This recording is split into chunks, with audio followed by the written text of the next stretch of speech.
welcome back to more Let's Play Dragon Warrior Monsters. Last time, we took on the first two gates of the 9 post-game gates, where we fought Draco Lord, Hargon, and Sido. By beating these two gates, we have cleared Dragon Quest 1 and 2's bosses, and today, we're going to be moving on to Dragon Quest 3's bosses. Now, notably, one of them will be quite familiar, and so I plan on skipping through that, namely the Slime one, the Gate of Control, but we'll still be showing off the trek to the first boss through the Gate of Mastermind, because it has all the birds, and you've not seen that before. Now, we also bid farewell to Toto, and bred a Hargon of our own. From that Hargon, with the use of a... oh gosh, I forget what it was, but basically we used Hargon and I think Orochi to breed Baramos, who will be a little familiar today. And then from Baramos and Darkhorn, we bred up the almighty Mudo, who I did a fair bit of work for. In fact, you can probably see across the board, everyone is very leveled up. In fact, Rose is as strong as she will ever be. Which is why at the end of today's episode, we will be saying farewell to her as well.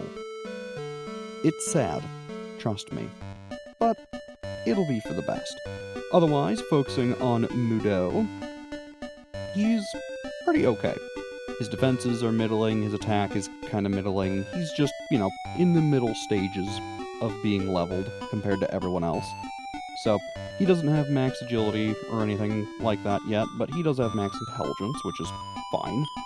Notably, he is also a hot blood. As you can see, he has quite a bit of EXP and a nice big plus 21. Notably, there's Rose's final EXP amount, a terrifying number if I'm being completely honest. And what's scarier is that Soul has even more, and is a lower level. Yeah, this guy takes a lot of EXP. Now, otherwise too, here are Mudo's skills and abilities, some very, very nice things, including quad hits for dealing insane damage with the use of twin hits from Rose, as well as Hell Blast and the other pretty standard stuff. He does also have Stop Spell, which is excellent. Like I said, I had meant to have that, and luckily we re-obtained it. Now, otherwise, too, just because you didn't get to see him, let us talk to the library man here, and we can show off Baramos. There he is. Child of Hargon and Orochi, learns Bang, Rock Throw, and Hell Blast. This evil lord controls all monsters, which is cool. So yeah, we're actually filling in things pretty darn well, all things considered. Sure, we don't have, nearly everything, but we're doing pretty good. In fact, do you tell us how many monsters we've had? How many monsters have you had as your pals? Huh? You made 133 of them your pals? You're amazing. You reached the highest level of any master brought by Wadabo. Well, that's great. Now, there are quite a few monsters in this game, I believe 200, so we are pretty far into it. Though, like I said, I will not be filling out the entire bestiary because, oh my gosh, is it quite a task. Ooh. Now, otherwise, let's head right on in. And I think I like how I did it before, where I just sped everything up. I think it worked out very well. We know the bottom gate is the Gate of Control, where all the slimes are. Therefore, the topmost gate must be where all of the birds are. So, let's head right in.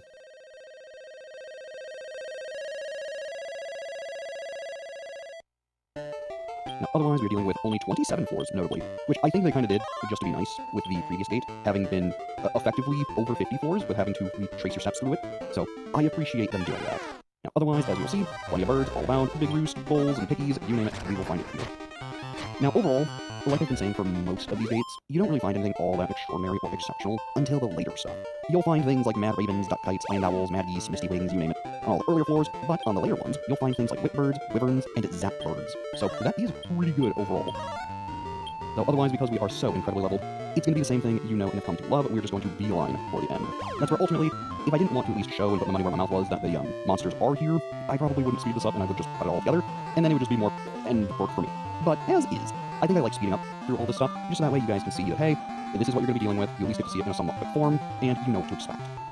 Now, otherwise, I guess while we're doing all of this, just to speed some things up for the future, I can talk a little bit about how I plan on more or less building the team from here on forward, because we have Mudo.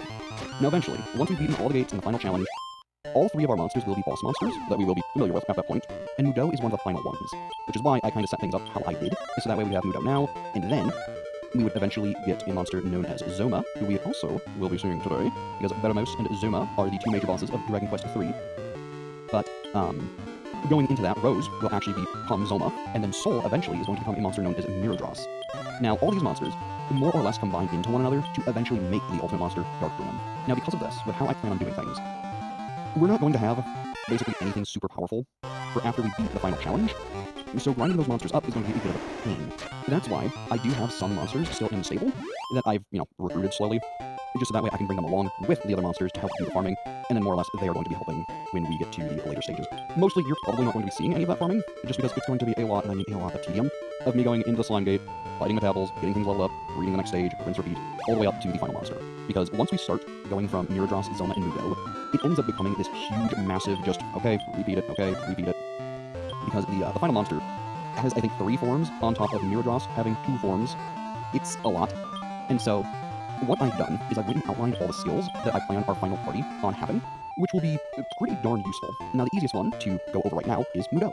He has all the final skills I will ever need him to have, in Heal All, Stop Spell, Stop Guard, Magic, Revive, Quad Hit, Heal Us All, and Hell Blast, generally a more healing support monster, built for exploration. He's good at stopping spells, dealing big damage when he needs to, and physically putting the hurt on people when he has to, namely with the help of Rose and Twin Hits. Otherwise, when Rose becomes Zoma, I will want them to have Ultra Down, Twin Hits, Magic Wall, Hustle, Heal All, Panic Dance, Big Bang, and D-Magic. These are basically already most of her spells, with a couple additions such as Big Bang and D-Magic. Almost everything she has right now is, pretty much perfect. Oh, and look at this. A lovely wizard to save us a whole bunch of time. I love it. Now, one of the more interesting ones is what Sol will become, which, as I mentioned, is Miradros, specifically Miradros 2. On Sol, or I guess I will call him Miru at that point, they will have Surge, Hell Blast, Big Bang, Heal All, Giga Slash, Quad Hits, Revive, and Iron Eyes. I want Miru to just be the damage dealer. The biggest things they can deal, every kind of damage that really matters. A way to revive party members should they fall, a way to keep everyone suspended if needed, and Surge, so that way we can have status element clearing while the healers probably have to heal. If you notice, I've tried to give everyone Heal All, so that way we can have big single target healing for cheap when we need it, as well as having some sort of multi-heal on at least 2 of our monsters, with status clearing on at least 1 of them, and basically redundancy across the team, so that way I can move people and mix them wherever they need. That was the idea, and I think it's going to create an incredibly strong team that I am going to be so happy to have once I get there. Now, after that wizard just sped up this process a whole bunch. We might get a lot more done today than I anticipated. But either way, wow, and a healer. Talk about good luck. Now, ironically, the wizard did skip some of the purpose, but I did tell you at least what you would find. Still, here's Mad Condor, Whipbird, and Wyvern. Some pretty darn good monsters, all things considered. Now, admittedly, I'm just going to take the heal and we're going to go fight the boss. So, yeah. Now, one thing that is pretty notable about the birds, they do give overall more EXP for average fight than, say, the Slime Gate or any of the other gates we were doing up to this point. Obviously, Metals give just by and large the most. But if you need some easier to hunt monsters, i.e. you're not quick enough to one-shot the Metals or you just keep getting unlucky, and you need something much more consistent, albeit slow, coming to another gate like this may not be a bad idea. I may not recommend it, but I also have my team set up to hunt Metals, so of course it's hard for me to recommend it. Still, it is an option, and it's another one of those things that just gives redundancy to the game that I really love. But still, seeing as we're pretty much at the boss, once we beat them, I'll just be skipping through the Gate of Control, because you've already seen all of it to do the Metabol hunting. I'll meet you at the boss, and then honestly, maybe we'll just have a nice short episode. I'll get to working on breeding Zoma from Rose, and it'll be a good time. Honestly, couldn't have asked for things to be better. Also, look at Baramos' little jig. How fun. So, hey there, buddy. You're the master of all, what was it, evil creatures or whatever? At last you came here, pathetic thing. How dare you forget your status and disobey the great lord of evil, Baramos? You will regret that you came here. I will eat your guts, so you can't be brought back to life ever again. Well, buddy, I've kind of fried bigger fish than you already. So Baramos. 4000 HP, 999 MP.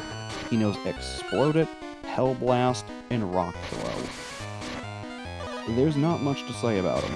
He's pretty straightforward, does some okay damage, doesn't really have any gimmicks. He's a very honest fight, and you know, I can respect that at this point in the game. Obviously, thanks to Mudo now having Hell Blast, he does a lot more damage than Thordane ever did, so I am so thankful for that. Now, otherwise, I do want to actually put Rose on Mixed, so that way she can use both Twin Hits and hopefully Ultra Down. Oh, and Magic Wall too. That's a good thing to also cast. But ideally, with that, Rose will start buffing up, Mudo will start spamming quad hits, and then we'll blast through this fight. At least, that's the ideal. We'll see what actually happens, but he doesn't have a way to heal, so all the damage we're dealing is true, at least. I also find it interesting that Soul is using White Fire, but I guess really it just doesn't matter too much. And yeah, there we go, Rose using the hitting for 500. Pretty darn good. Now, once we do breed Rose, we're really gonna have to hope Mudo comes into the role of damage dealer, just because Rose is going to be Zoma, and Zoma is going to take a while to level up, because every later boss monster takes forever. So what I'm hoping happens is effectively, we go hunt Metabals, Soul maxes out on level, Mudo is halfway through being leveled, and Zoma is kinda where Mudo is. That's the ideal. But hey, good EXP, Mudo hit level 41, gains 10 HP, 8 MP, 15 attack, 9 defense, 9 agility, no intelligence. Pretty good. Ah, you! How dare you! Excellent, Terry. Let's go back.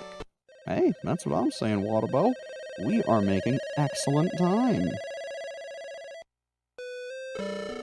The king, yet again, repeats his dialogue. There's no reason for me to repeat it. So, let's just keep on going. I mean, we're doing great.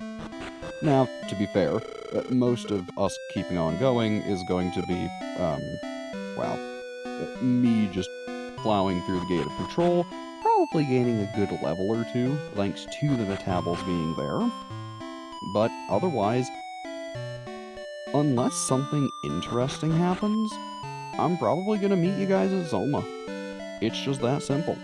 So, I'll see you there.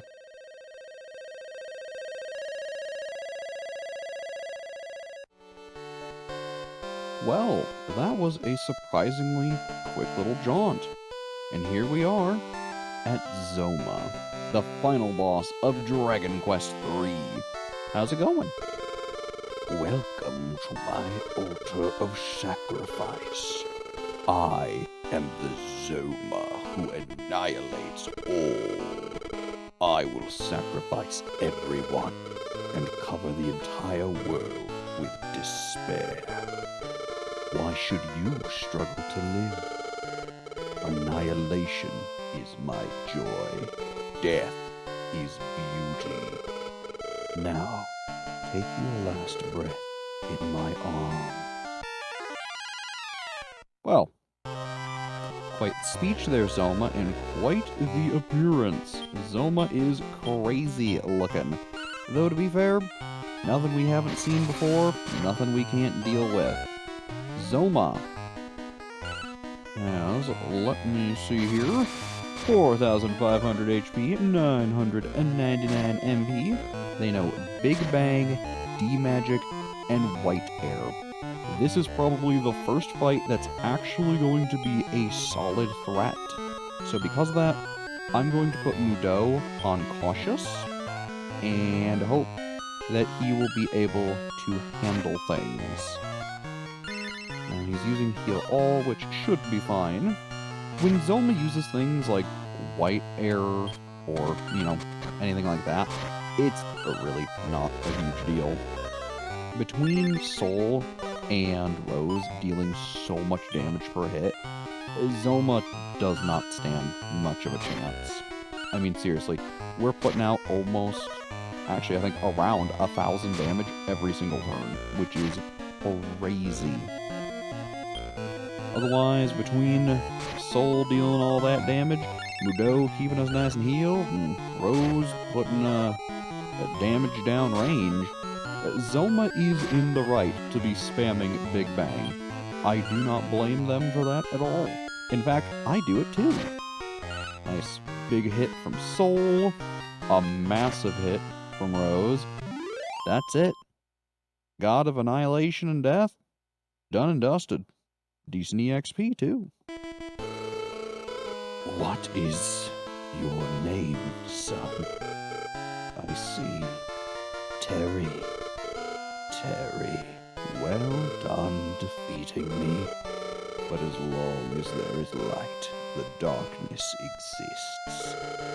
As you become stronger, an even more powerful being will confront you. There are lots of strong monsters. Let's go back. Well, I'm glad you're not perturbed by that at all, Wadabo. Oh, you silly little creature. Though he's right. Thank you, King. We did in fact defeat Zoma. And just like that, every boss from Dragon Quest III and the next 2 gates are done and dusted. That went exceptionally well. Today's actually going to be a fairly quick episode. And you know what? I think that's a nice little treat for once. We've been having these super long 40-minute, 50-minute, heck, I think even an hour at one point episodes. Namely because there's a lot to do and, well, I'm cutting out a lot. So, you're welcome. But, seeing as I said we'd be doing it, Rose, it's time to say goodbye. You've been an awesome party member. Your max level, and I think it's Rose Jammerous? No, don't do that. That'll make a Gulple. It would be the strongest Gulple we have ever seen, but, no. We want Jammerous, then Rose. Seems like a new monster. Yes, indeed. So as much as I am saddened to say it, Rose, you've been a dear. I'll miss you, sweetheart. I really will.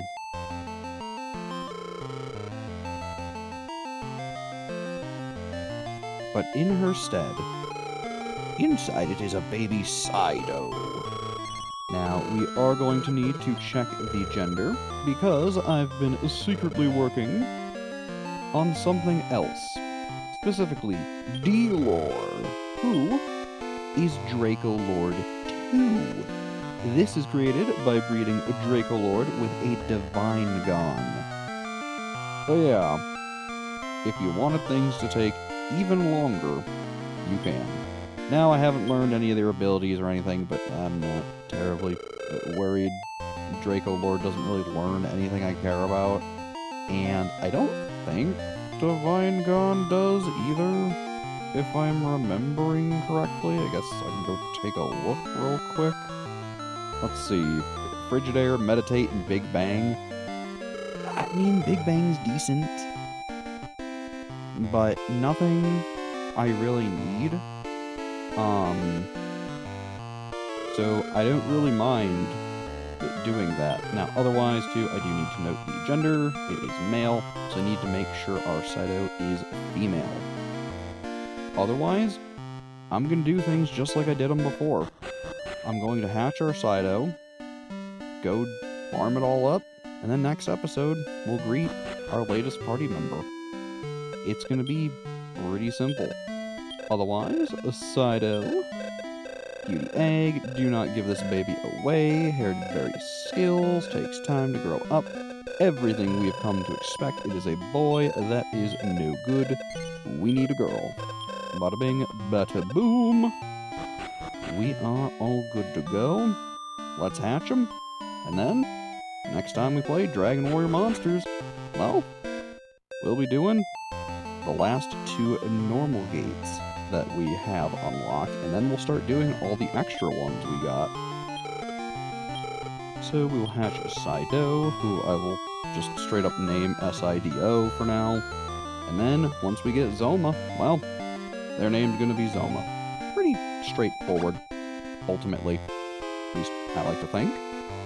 But there we go, Sido plus a 13. Isn't she a cutie? A terrifying, I think, 4-armed cutie? Kinda awkward. Yeah. Kinda cool seeing that, though. I mean, look at those starting stats. 300 starting attack. Insane. Insane. We've got quite the team now. And so, next time we play Dragon Warrior Monsters, we'll greet Zoma, and then go take on the bosses of Dragon Quest IV. As always, I'm Brad. Thanks for watching, and have a good one.